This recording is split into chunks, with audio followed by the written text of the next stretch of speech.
cents. And Canadian, 50 cents Canadian. Yeah. So Tim LEIWEKE is the former CEO of Maple Leaf Sports and Entertainment. And my recollection is that he and I didn't exactly see eye to eye in the early days. But when all was said and done, I think there was some level of mutual respect. Learning curve, Bob. Yeah. Tim had to go through the learning curve because Tim thought he was coming to someplace where he could actually, well, I don't want to say Hickville, but I mean, he was coming to a city and a country that he really had no grasp of how cosmopolitan things were. He didn't. He didn't know how he didn't know how complex and how important the Maple Leafs were. He didn't understand it. He didn't understand the fan base. He didn't understand a lot of what was going on in Toronto. And so the learning curve had to happen on the fly. Well, if we got off to a rugged start, and I think we did a little bit, it all turned out all right. And in fact, when I was given some sort of award, broadcaster of the last 10 centuries, something like that. Oh my goodness.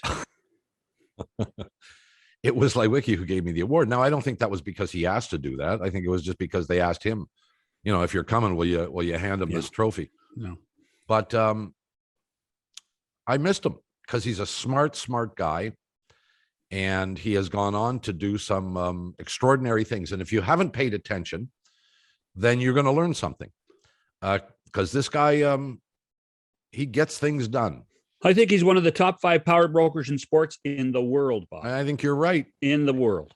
And we're going to talk to him about one of his latest ventures, the arena, and in part the team in Seattle, the Kraken, and some of the other things he's working on. Tim LEIWEKE, this time on the podcast and radio program, back after these messages. It's McCowan, it's Shannon back with you. Our guest today, you will recognize by face or voice or both, the former CEO of Maple Leaf Sports and Entertainment. He's now the CEO of the Oakview Group. Tim LEIWEKE joins us from Seattle, where there is a new arena and a new hockey team, and everything seems to be going pretty well there, Mr. LEIWEKE, wouldn't you say? Well, we're going to open with the Foo Fighters and Coldplay this week, whether we like it or not. Well, would you rather watch a concert or a hockey game at this point in your life? It's fun being a part of this. I have 2 partners, so I have the Kraken, and I always tell everyone, hey, west of the Mississippi, best hockey team and best arena is the Kraken and Climate Pledge Arena, and east of the Mississippi, it's the Islanders UBS Arena. So it's fun balancing out the 2 hockey teams that we're partners with. And the 2 arenas are both spectacular and tell very different stories, but I'm having an awful lot of fun. The concept of what you did in Seattle, I mean, I grew up in the Pacific Northwest, so I went to the World's Fair in '62. I saw the roof. I used to go to Sonics games. What you guys did with maintaining the roof line and still built a state-of-the-art arena is one of the great feats of engineering, isn't it? It is. So I didn't realize you had the history here. And I had to say, I've done about 20 of these projects now in my career. This one's been the hardest because, one, it was our startup company. And I know I took a little bit of grief when I left after 3 years in Toronto, and everyone said, oh, he didn't leave to go start his own company. There's something going on there. I left to start my own company.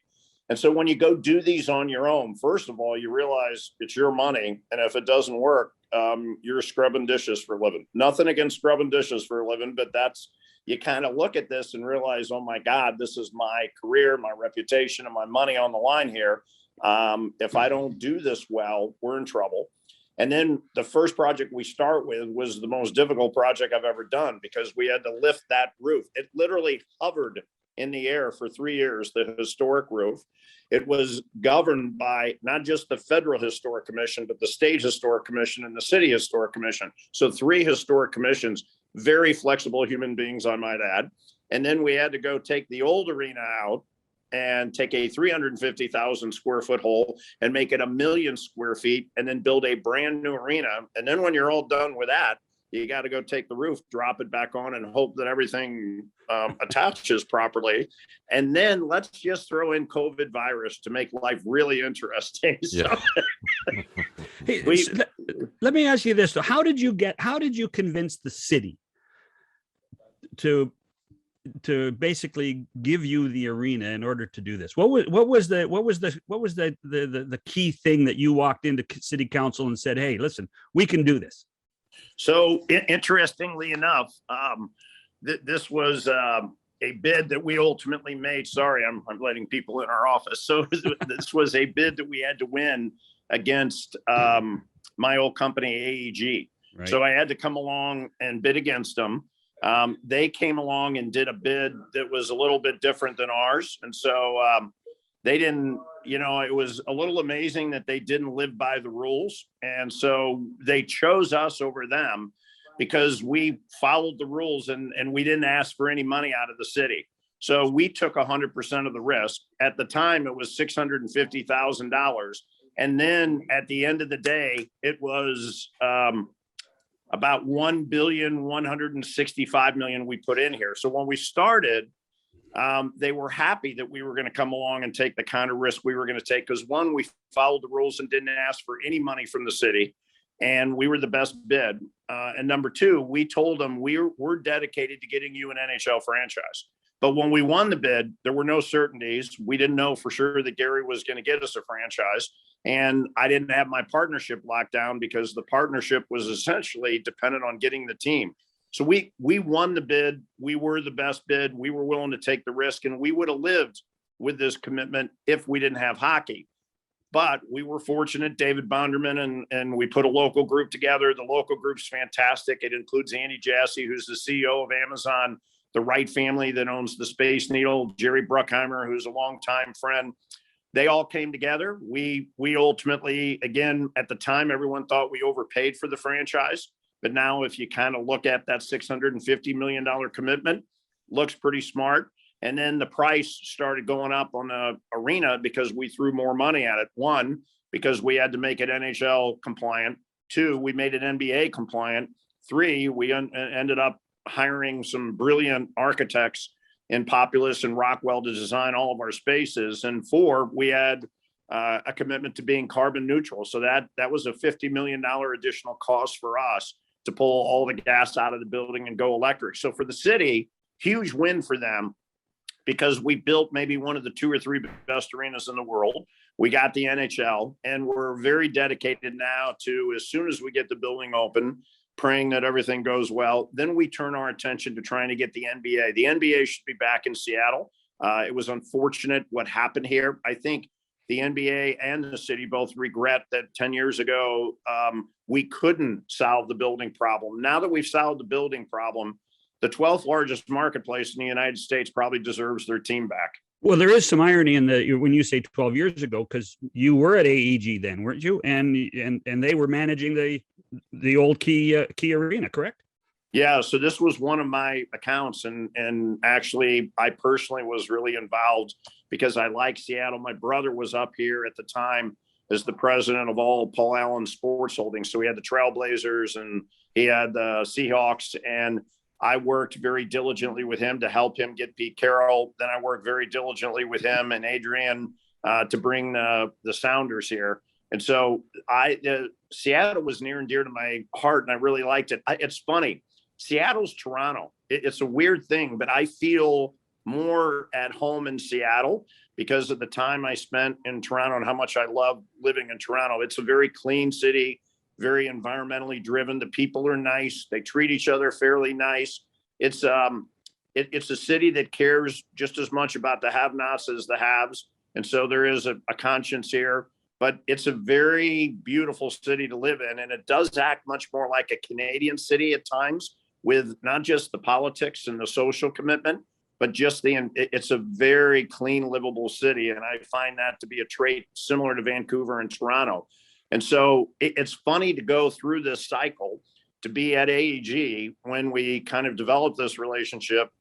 then be in Toronto, begin to see the similarities between the two markets, leave, create my own company, and then suddenly bid against AEG. And now suddenly we own the arena, and we got the NHL back here, and I'm again back in the NHL. So it has been an interesting 5-6 years here as we built this company out.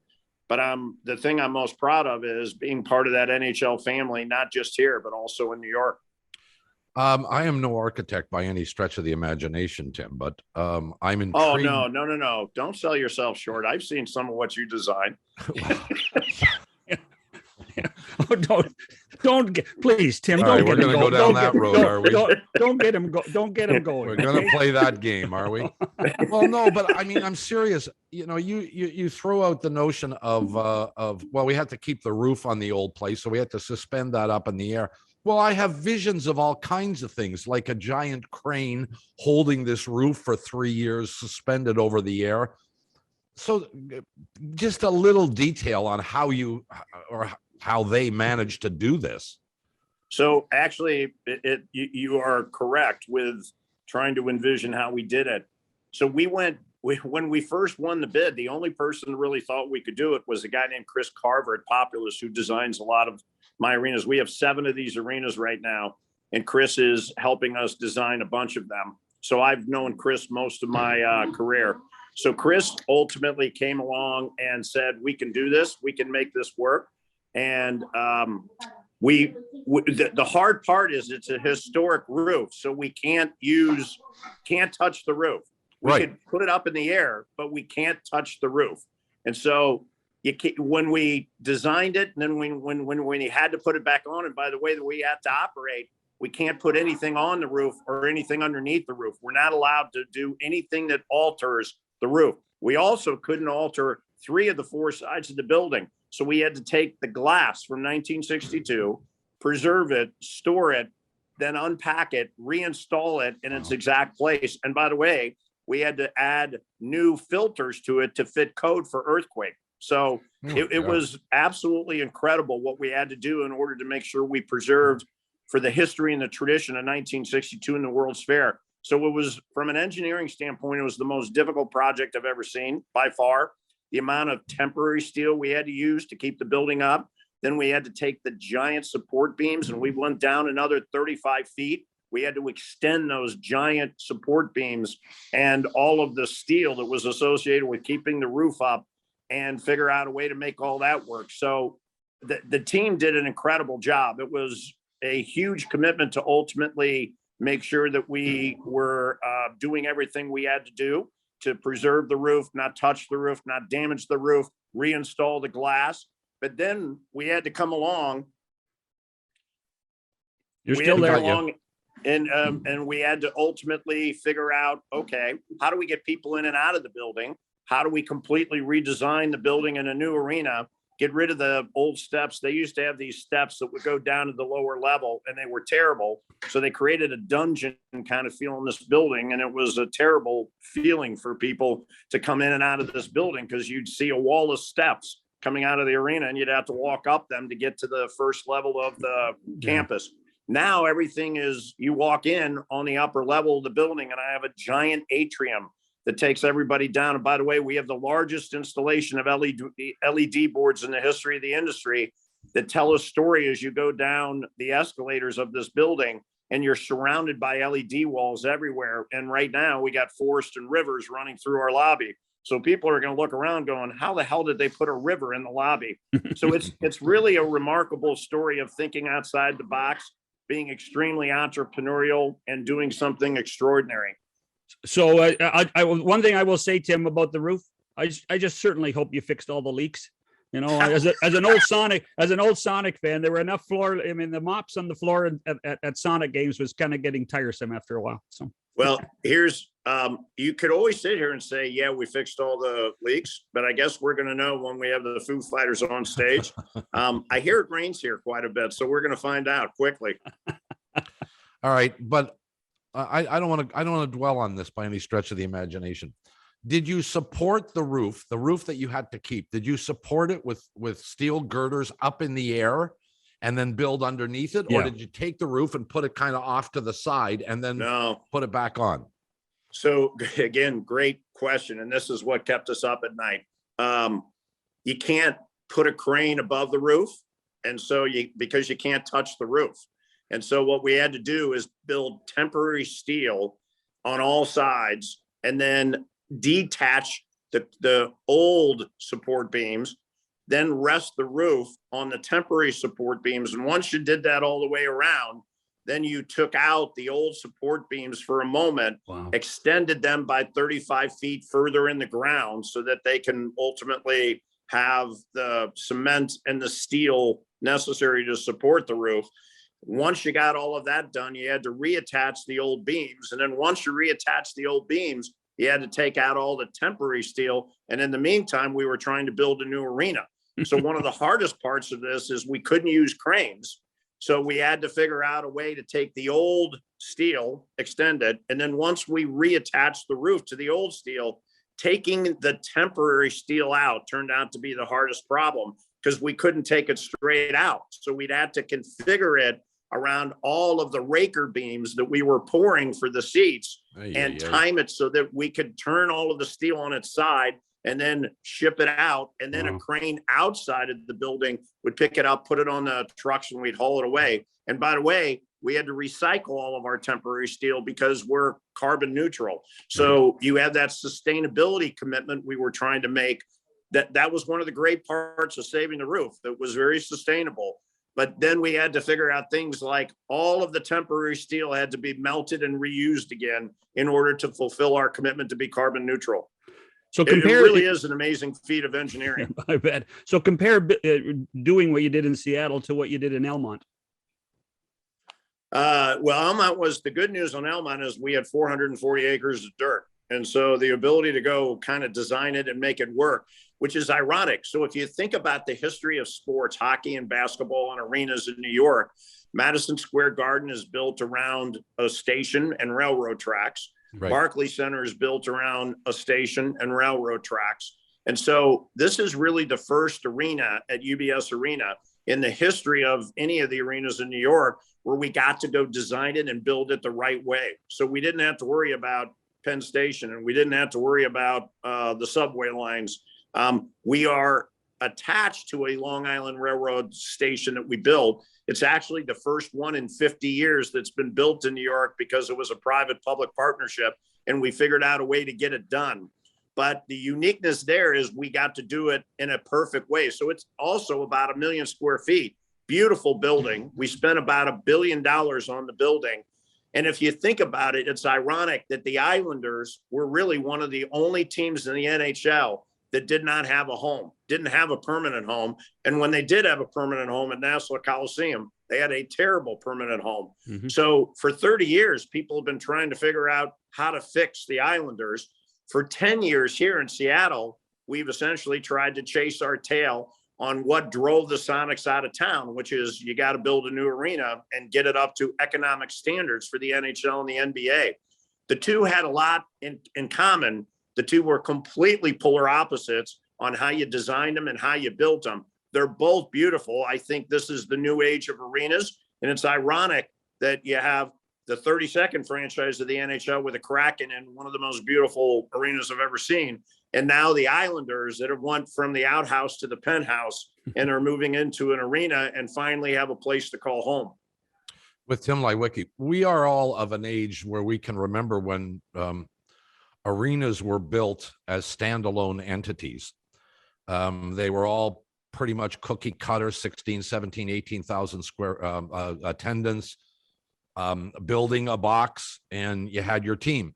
Today, that's not enough for most. They become the focus of gigantic entertainment centers. If you look at, well, to some extent, what MLSE did in Toronto, and with what Tim did at Staples Center too. What you did at Staples Center is extraordinary. Edmonton, and you can go down the list. That seems to be the preferred way to do things. Did you do that in Seattle? Are there extras that you attached to or surrounded the arena with?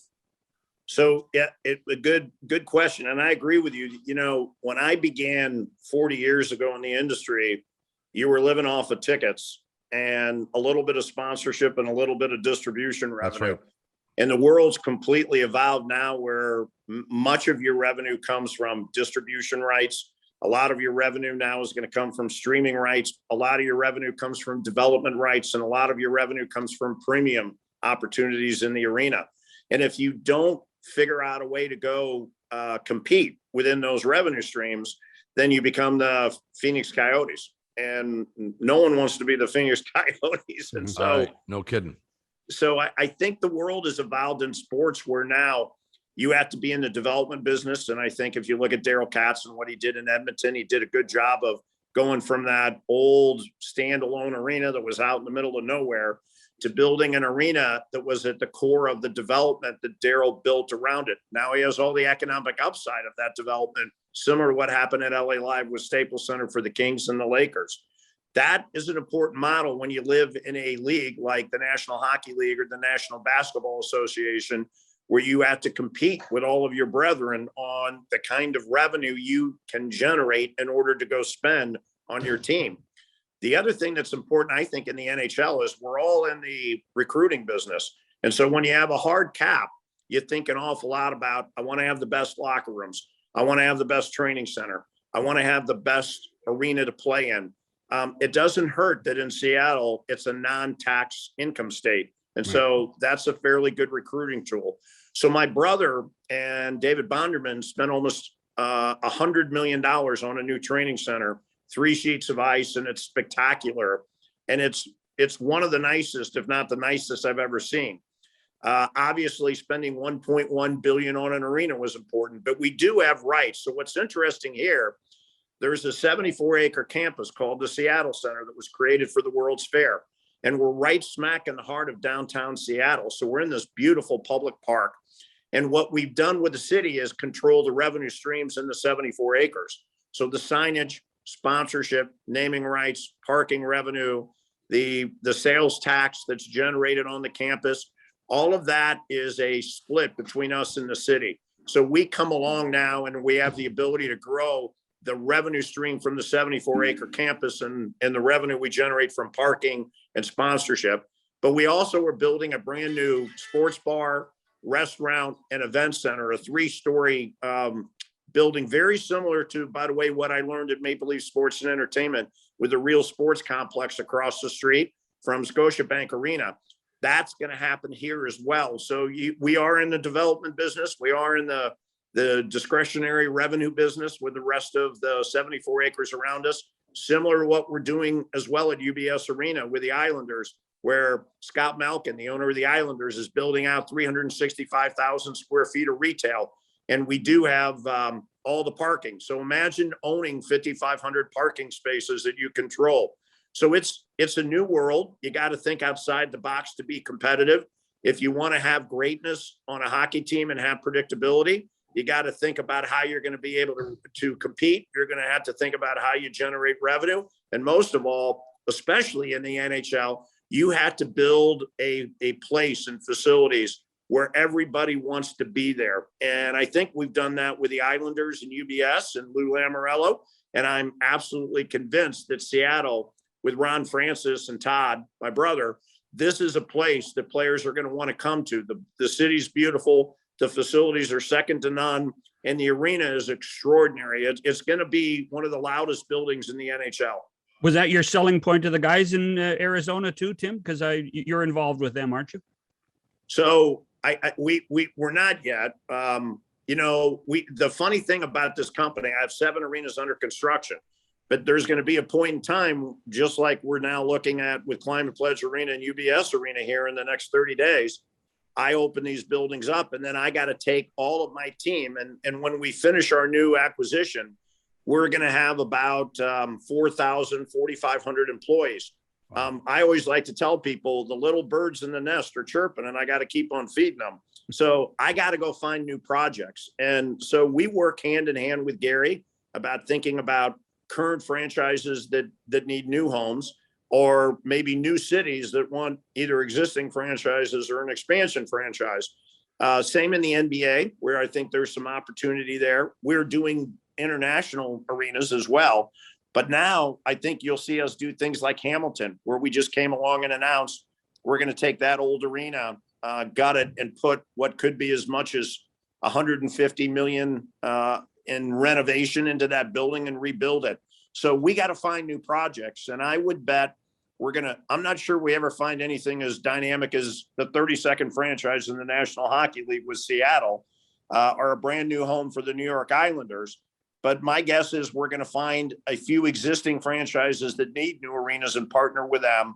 And maybe we're the solution to a franchise that needs to move or a new home. I don't think Gary is ruling out expansion at a later date if you could find the right markets and the right owners. I want to touch on some of that. We'll take a break quickly. Tim LEIWEKE is with us, the CEO of OVG Group. Back after these messages. It's McCowan, it's Shannon. Tim LEIWEKE is with us. He's in Seattle, where they're getting set to open their arena. When's the opening concert? So we have Foo Fighters doing a private, but there's no such a thing as a private with the Foo Fighters. They're a stadium and opening up an arena. So we have about 13,000 people first night. And then Coldplay, which hasn't done an arena in about, 15 years. They were kind enough to come here because of our commitment to sustainability. And that is broadcast to 500 million people around the world on Friday night through Amazon and all of their platforms. And so that's going to be unbelievable. We're going to have 18,000 people in the building. I'm really excited about that. And then we go right into the Kraken. And it's funny, the first two games, ironically, are the Canucks and the Canadians. And so it's funny as I talk about how much Seattle reminds me of a Canadian city, that our first two home games are against two Canadian teams. That's going to be a great rivalry, Tim. And you and Todd, I'm sure, have talked about it. Is Vancouver, Seattle on so many levels. You've seen it with the Sounders already, and the Vancouver Canucks and the Seattle Kraken is going to be and rival some of the great rivalries in the National Hockey League. Yeah, I agree. And by the way, I think, and I mean this in all due respect, because the Canucks are good friends of ours. And by the way, he was probably the most emotional owner about getting Seattle in. I think the Canucks need the Kraken. I think they need that rivalry. They need an awakening. I think they got a good young team. I think they're a little bit better than some people are giving them credits for. But I think they needed to kind of find an awakening. Seattle and Vancouver are actually really close. It is by far the closest city that we have to people being able to travel back and forth. So I think we're going to see two really unique things that I'm not sure the Seattle NHL fans are going to completely understand.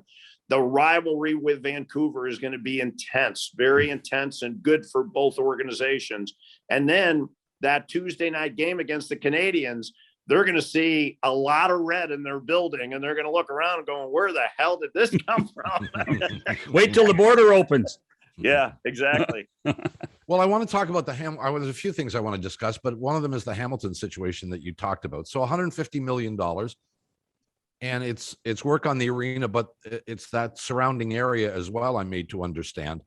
What's the objective there, Tim? This is a city that had a shot at an NHL team many years ago, didn't get it.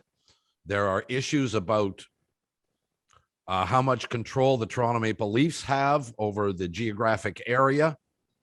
What's the objective in Hamilton? So again, it's another I seem to have nothing but interesting projects. So this is a really interesting project. One, we did it with a good communication that existed between Larry Tannenbaum and myself.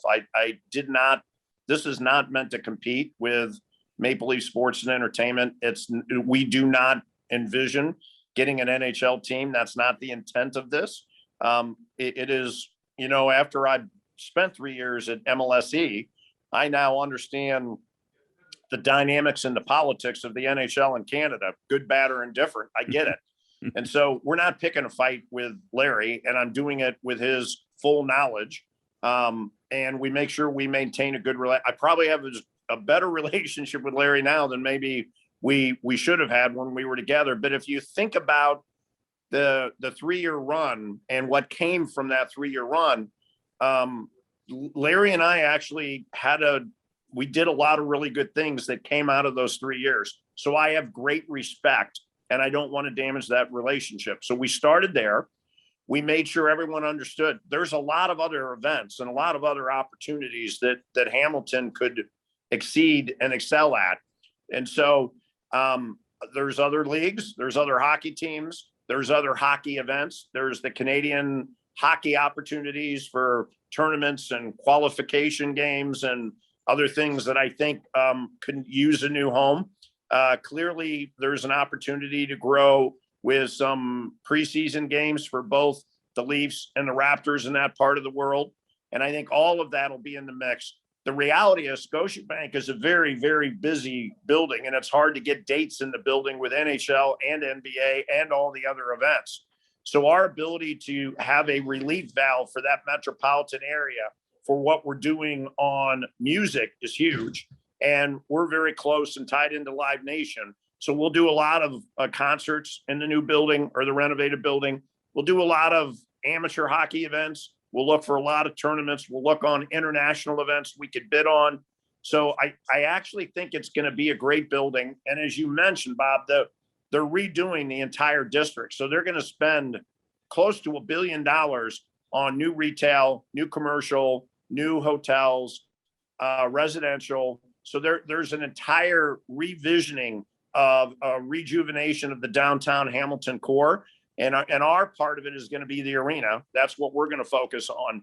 And it's meant to complement Scotiabank Arena, not compete. And so I think we'll actually have a good relationship with Larry and the folks at MLSE.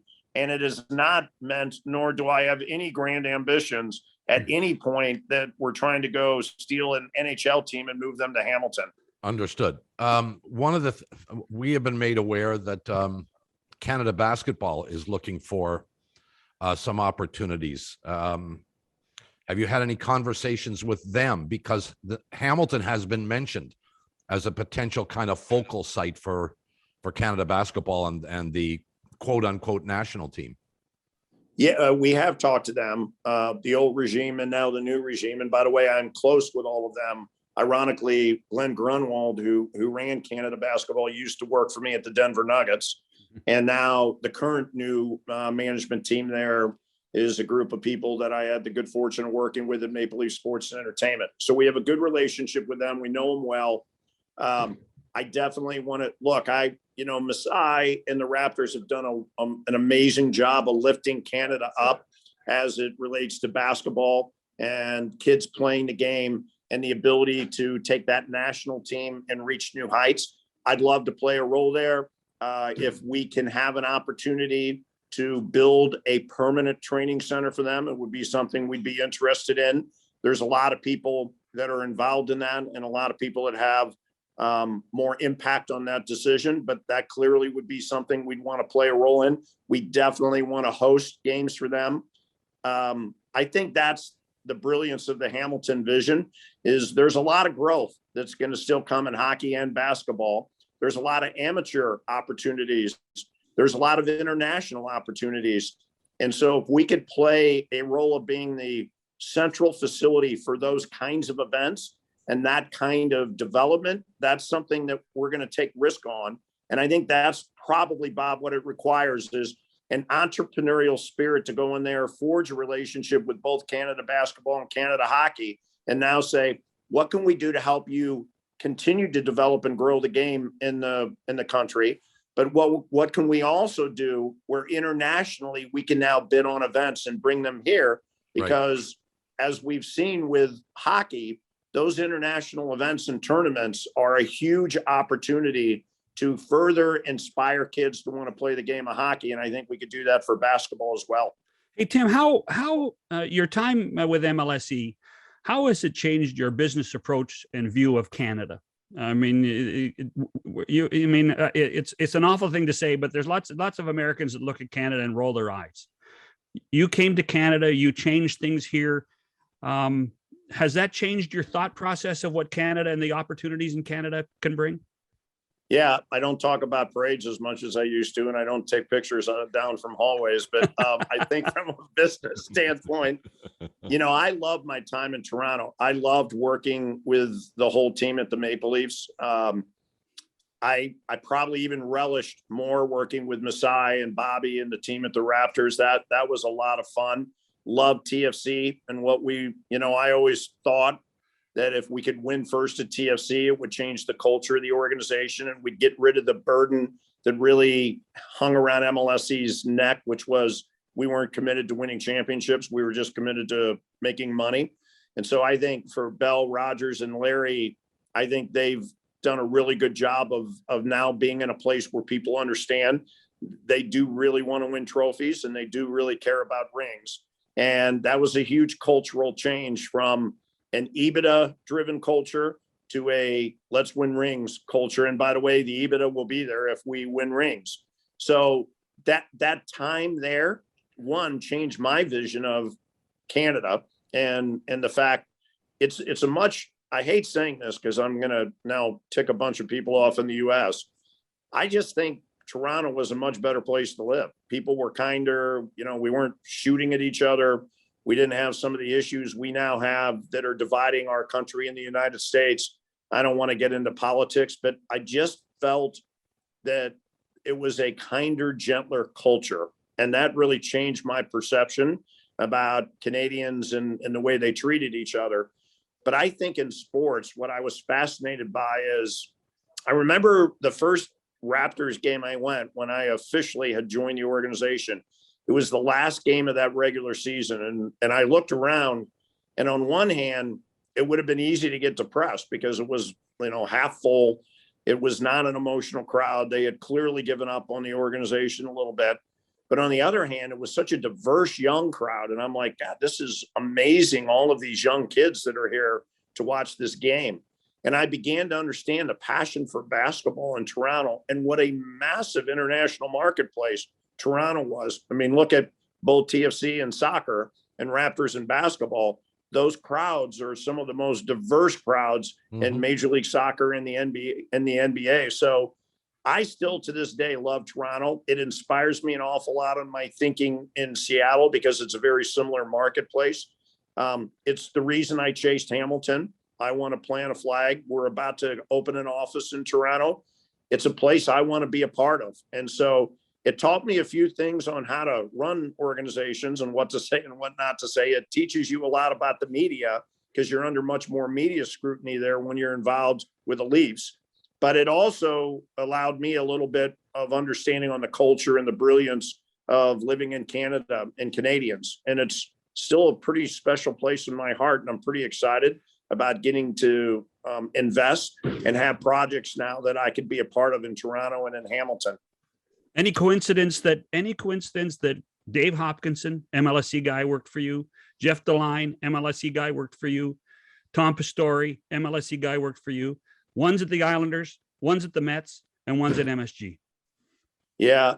If I said yes, Larry would get mad at me, and I've spent a lot of time on that relationship. So I'll say I'll let everyone else decide if there was a coincidence. But they're all three great sports executives, and Tom works with me day to day on the UBS Arena, and I'm really excited to be a part of that. And Jeff has a really challenging opportunity, but a good opportunity with the Mets. Look, New York City is the largest city in North America, second maybe to Mexico, but it's the Mecca for sports, for live music, and for culture and entertainment. And so those three guys, and justifiably so, they're running some of the biggest organizations now in the live entertainment and sports business, and good for them. They deserve it. It's a real compliment to MLSE and the leaders that they built there. And so I take it as a positive, not a negative, that three Toronto guys learned and did such an incredible job at MLSE as a platform that they're now in three of the most prominent sports positions in the industry. And that, again, that says an awful lot about Toronto and MLSE and what a great job they did breeding these leaders that are now leading some of the biggest organizations in the business. Kind of a personal question. I don't know whether this will wrap it up or not, but how'd you meet Irving Azoff? He used to beat me up every day on deals. And so I decided it would be better to be working with Irving than against Irving. So I've been on both. I've known Irving most of my adult life. We were very close and friends, and he, like the Eagles, everyone laughed and called them my house band because they opened up Staples Center, did the Millennial Concert for me. They opened up my old Nokia Theater for me. So they did an awful lot of our arenas, and we were really lucky to have them. Then Irving and I had a falling out because he became the chairman of Live Nation and Ticketmaster. And at AEG, we competed against him every day, and it was ferocious. And then Irving and I always had this dream of building this company together. We came back together. He's the most important man in content and music, and I'm building the arenas on a day-to-day basis. It's a really good partnership.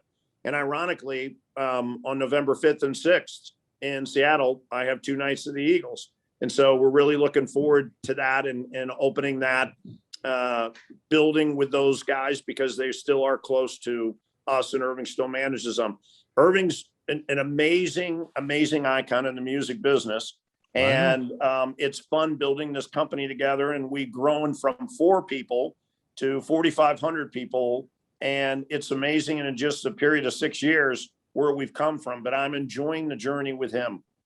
Well, like you, I'm a big Eagles fan, have been all of my adult life. And I had the privilege to meet Irving once and have knocked on his door a couple of times when the Eagles have been around. And I said, geez, I could use a few tickets to go and see the Eagles. And if I couldn't get him any other place, I'd call Irving's office. And he was always, I paid. No, there was no freebies, but he was always good to get me hooked up. You know, Bob, there are flights from Toronto to Seattle nonstop on Air Canada. You know, you can go, you know. I may have to take one. Hey, by the way, Bob, just because I know you're a huge music fan. So this building we could put 16 semi trucks in my loading dock at one time. Huge. It's like a massive change for music. I have an artist compound that is just for the music artist. We have a recording studio that we built just for the artist here. And I tell all the artists coming into the building now, you don't have to smell the hockey equipment from the night before anymore. You get to go into your own compound. So you should come see a show here, because the other thing you'll see, we treated the whole building acoustically to be perfect for music. So that's the fun part of being partners with Irving. All of our buildings, including UBS, are built just as much for music as hockey. And I know those guys are going to miss the smell of the pads from the goalies and the gloves from the night before. I doubt it. It's kind of ironic that we get to put the Eagles in a compound that is all theirs now. Hey, you know, I know we got to go, but we touched on the NBA. Do you have any concept of when the NBA team's coming back to Seattle? I mean, you and Adam Silver obviously have talked a lot. Yeah, so Adam's been one of my closest professional friends and boosters. So I went ironically, I went to Maple Leaf Sports and Entertainment in large part because of David Stern and Adam. They really pushed me and look, the Raptors were not the NBA. They used to kid me.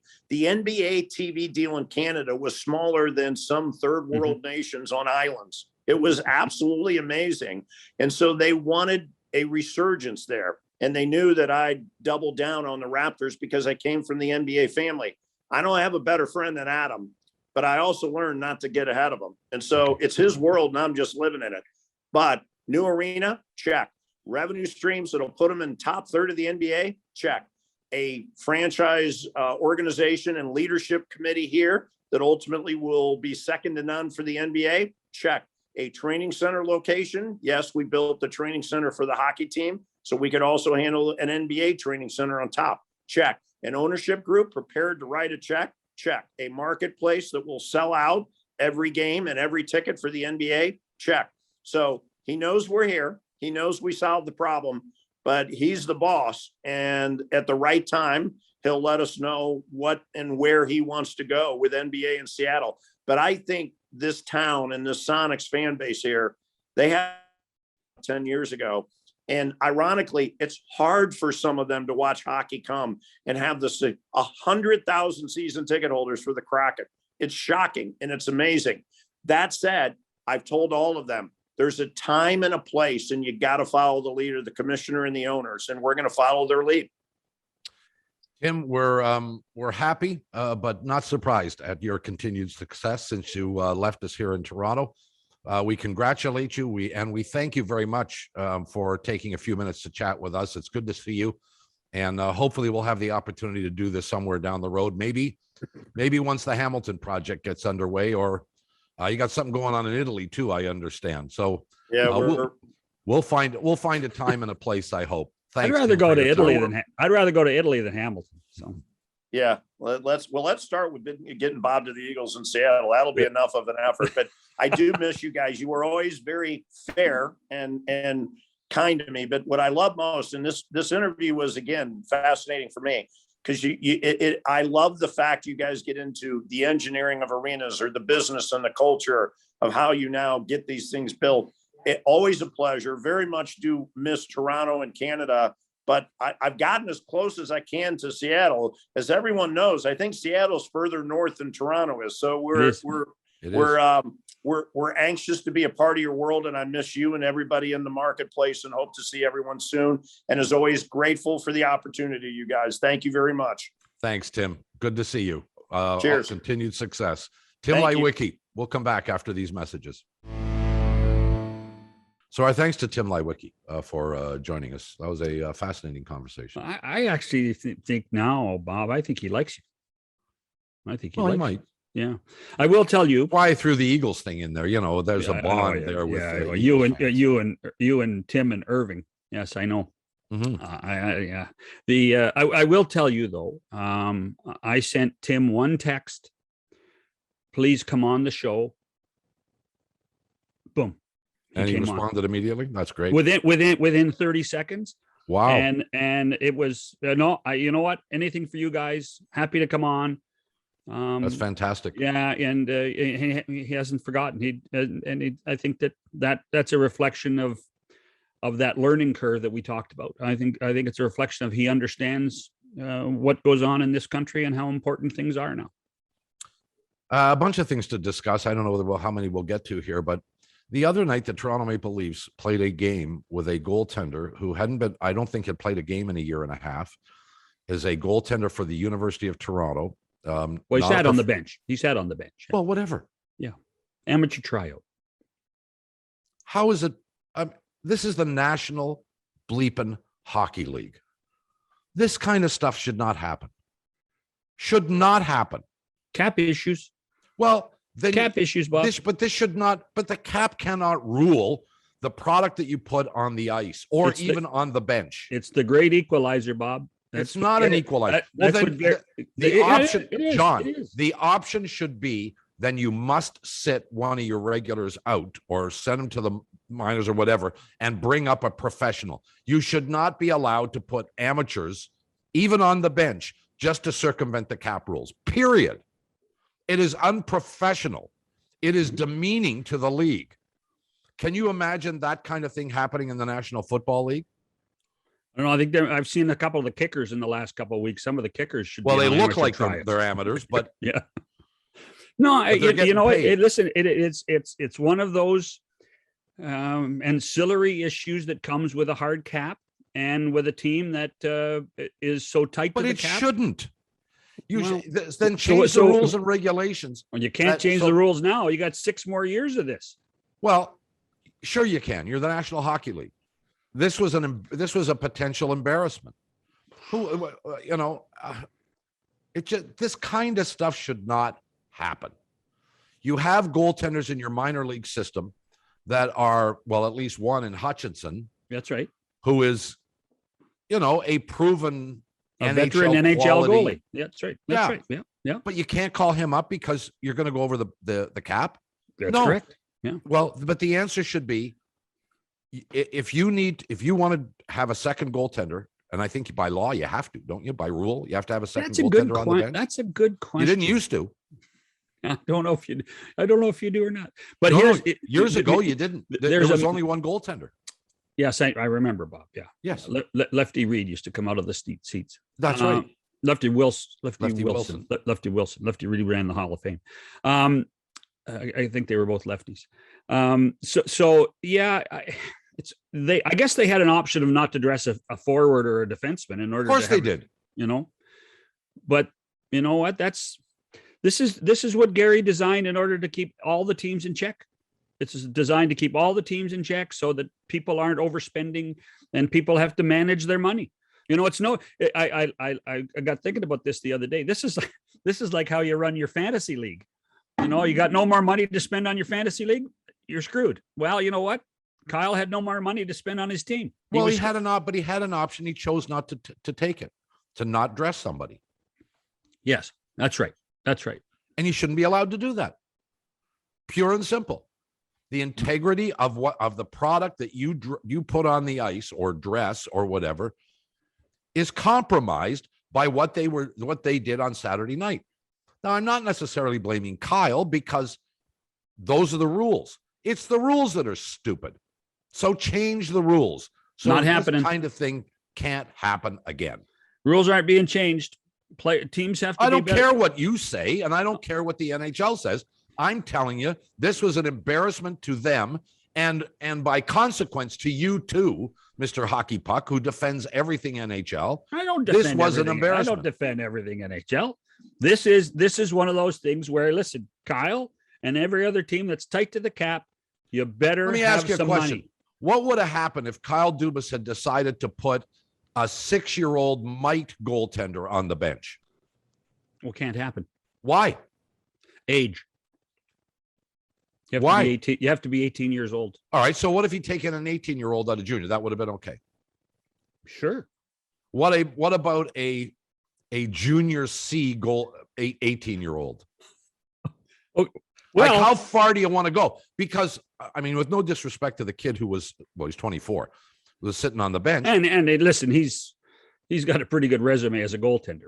Well, yeah, I guess. Or he Bob, did listen, have. In the end, I think you're just ticked off. They didn't phone you. That's the problem. They didn't phone and ask for a senior citizen who, you know, played in the era of George Vezina. That's why you're ticked off. I did not play in the era of George Vezina. I played well before George Vezina. That's right. Say goodbye. We got to get out of here. Time is our enemy. Content sometimes is our enemy too. We'll see you tomorrow. Goodbye, everybody.